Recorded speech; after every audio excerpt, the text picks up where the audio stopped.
Terima kasih Anda masih bersama Sportcast. Bung Riki, Ya. waktu John Hartman ke Persija, Iya. apa yang diomongin? Nah, ini bocoran pengen tahu gitu. Sebenarnya kita juga kaget ya. Karena kan Tiba-tiba. bukan tiba-tiba, dia udah kasih tahu. Ah. Tapi kita kaget karena, kok mau nih ada pelatih timnas ke klub. Ya mohon maaf kan sebelumnya nggak pernah terjadi kan gitu. Jadi kita cukup surprise bahwa ada ya pelatih timnas dia mau datang ke kita, Ya. mau lihat latihan. Jadi sebenarnya kita langsung open aja. Open aja dan ya dia kenalan dengan saya, dia tanya saya posisi sebagai apa, saya bilang asisten pelatih dan juga ngurus akademi. Ya, satu kata dia langsung ngomong, wah ini orang paling sibuk dia bilang.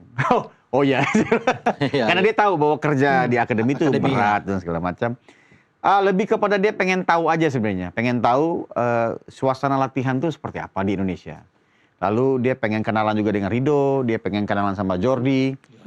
Pengen bicara dengan ya anak-anak seperti itu dan dia pengen tahu juga dengan ya bagaimana sih tim pelatih asing kerja di klub seperti apa.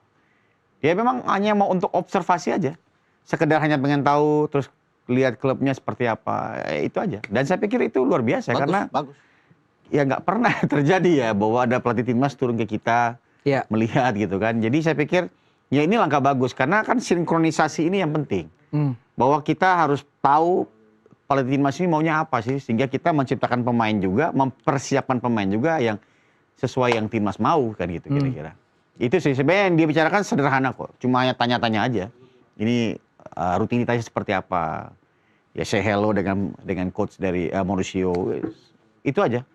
Cuma sharing-sharing, main begini ya. Lebih banyak basa-basi lah kalau menurut saya, lebih banyak ya santai-santai aja. Kalau di media itu dikatakan bahwa coach Persija juga memberikan masukan, memberikan... Iya, karena dia tanya, ya menurut kamu pemain Indonesia seperti apa?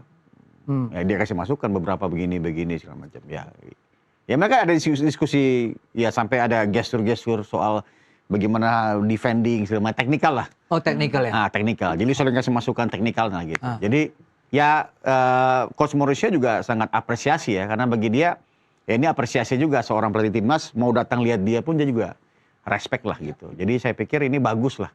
Kalau bisa dia pergi ke semua klub jadi biar dia tahu semua kan gitu. Saya pikir dia memperhatikan misalnya Doni, Jordi. Oh itu udah pasti karena dia datang dengan nama-nama yang sudah ada. Nama-nama yang sudah ada kan. Itu udah pasti. Karena dia bawa juga asisten dia yang memang talent scoutingnya. Ada satu orang pernah kerja di Como dan segala macam, saya kurang paham itu. Tapi memang punya kemampuan itu dan nama-namanya memang ada. Dia sudah tahu si ini sudah tahu. Dan sempat berdiskusi, berdialog dengan Rido. Iya. Habis latihan mereka dia panggil Rido, Doni, Jordi. Kalau nggak salah Sen udah ada ya, Sen ya. Iya. Jadi berempat itu udah ada ngobrol-ngobrol lah. Bung Ropan punya komentarnya? Ya seperti yang coach bilang tadi, itu kan suatu hal yang ya di luar perkiraan juga banyak ini. Jadi dia datang ke Persija, dia melihat. Tapi saya pikir wajar lah ya. Dia bisa melihat Persija karena banyak kan pemain-pemain yang dia kan bukan cuma saya lihat ya, bukan cuma untuk pemain senior. Karena pemain U23 juga, dia kan pelatih U23 juga. Sehingga Doni dia bisa lihat di sana. Syukur-syukur waktu itu masih ada Rio kan, sebelum Rio pergi tentunya lebih bagus. Dan ada Witan juga kan. Ada Witan. Witan juga kan pernah pemain yang masuk ke luar tim nasional. Mungkin dia bisa lihat Excel juga misalnya kan, yang punya potensi untuk bisa masuk tim nasional. Jadi saya pikir oke lah, dan dia akan berjalan, dia kan sudah ke Bali. Dia bisa melihat di Bali bagaimana persiapan di sana. Bahkan dia tertarik untuk bisa pemusatan latihan nantinya untuk FIFA Series di Bali. Sudah ditentukan. Dan pasti dia akan berjalan ke semua klub. Ke Persib, ke Dewa. Di mana ada pemain-pemain tim nasional yang ada. Dan kan bukan cuma itu dilakukan. Dia berkeliling sampai di Eropa loh. Dia ketemu Jai Itses di Sassuolo. Mungkin Emil banyak. Di Eredivisie dia datang, di James dia nonton pertandingan. Dia ketemu Kevin Dix, dia mau tahu keadaan Kevin Dix setelah cedera 2 pertandingan nggak main di Bundesliga. Dia menemui, dia tanya kondisinya gimana. Kan bagus. Sudah bisa ketahuan bahwa Kevin Dix sudah mulai latihan. Berarti dia bagus untuk dia panggil di tim nasional nantinya. Jadi seorang pelatih pertama yang banyak untuk bisa berdiskusi dengan coach, dengan para pemain ya John Herman. Di sini menandakan bahwa dia sangat serius. Dia sangat serius. Dengan membawa semua keluarga tinggal di Jakarta. Itu sudah sangat serius. Bahwa benar-benar dia fokus untuk tim nasional. Dan dia jalan semua. Nggak pernah sebelum-sebelumnya pelatih itu bisa datang ke semua klub. Dan sebelum dia datang ke sana dia sudah pernah telepon semua. Dan dia udah bilang di press conference hampir 60 pemain yang dia sudah telepon semua. Artinya sudah bukan dalam pembicaraan. Nah itu bagus. Pelatih yang membuka ruang untuk bisa bercakap-cakap, ingin bisa bicara lebih dekat dengan pemain-pemain kan perlu itu. Jadi tidak ada jaim-jaim sedikit atau apalah. Gitu. Kalau ya, Bu Riki memperhatikan tim nasional karena materi internasional juga ada di dalamnya Bung Riki. Kan melihat bahwa pertahanan kita udah banyak sekali pemainnya. Tengah juga lumayan solid. Tapi kan depan yang menjadi PR terbesar kita. Kalau saya lihat memang butuh winger lah. Ya kita butuh winger winger pemain kita depan ya. Karena winger kita yang naik beberapa terakhir ini kan nggak stabil lah.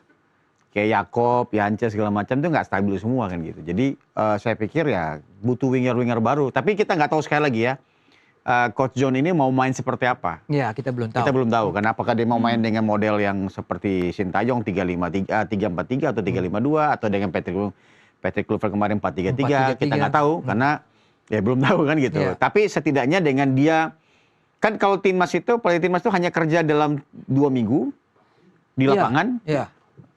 Kerja berikutnya itu di luar lapangan yang lebih sulit gitu karena dia harus pergi kemana-mana untuk memperhatikan semua itu, untuk melihat pemain. Jadi saya pikir kalau memang depan ya dengan adanya Mauro ada berapa pemain lagi, Ole, tapi memang saya pikir masih kurang lah ya. Masih cari lagi depan dan winger juga. Dan kita tahu bahwa kinerja Ole di Oxford pun belum maksimal kan. Sampai sekarang belum cetak gol juga. Betul. Ya, Zylstra juga masih terus.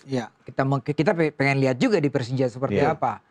Ya kan? Gimana Bung Rob? Ragnar juga belum bisa dikatakan sebagai striker murni dan juga masih belum pulih dari cedera. Itu yang kita butuh. Iya. Kalau bisa dilihat butuh striker memang itu dia berjalan ke Eropa kan bukan cuma untuk menemui juga pemain-pemain timnas yang ada. Dia ingin mencari ya bakat-bakat yang bagus untuk di lini depan.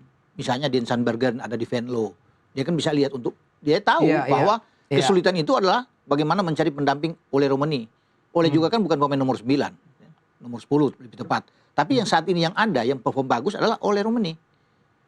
Kalau dia mau taruh Zylstra, dia masih harus melihat dulu kemampuannya kan untuk bisa melihat sana. Jadi untuk sementara yang dijaga kalau Ole cedera atau dapat akumulasi kartu kan siapa yang akan main itu di sana. Ada satu yang lagi bagus mungkin adalah Miliano Jonathans. Ketika peminjaman sudah ke Excelsior sudah mencetak gol dalam 4 pertandingan. Nah itu perlu untuk dia lihat. Dia winger bukan? Dia winger. Tetapi bisa aja bermain misalnya dia didorong untuk bermain dengan misalnya 4-4-1-1. Oleh sama dia di belakang. Miliano di belakang. Begini jadinya. Iya, bisa saja kan, bisa aja.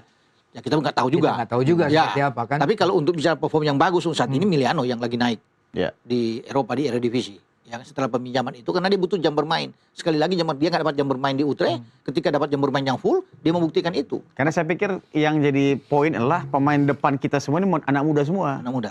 Beda dengan pemain tengah dan belakang yang lebih udah pengalaman gitu kan. Jesus, Tom Hai misalnya segala macam. Sedangkan kita dapat striker ini yang masih muda-muda. Nah, jadi memang butuh waktu buat mereka untuk bermain. Hanya waktu mereka datang ke timnas, kadang-kadang waktu itu udah nggak ada gitu. Yang adalah ekspektasi kita, pokoknya kamu udah harus jadi bikin gol aja. Padahal dia ya masih kayak... Kalau gitu Bung Riki membayangkan FIFA Series yang tinggal berapa minggu lagi ini, dengan kondisi yang sekarang ada, ya pemain-pemain yang itu juga, seperti yang Bung Ropan bilang, ya mainkan oleh.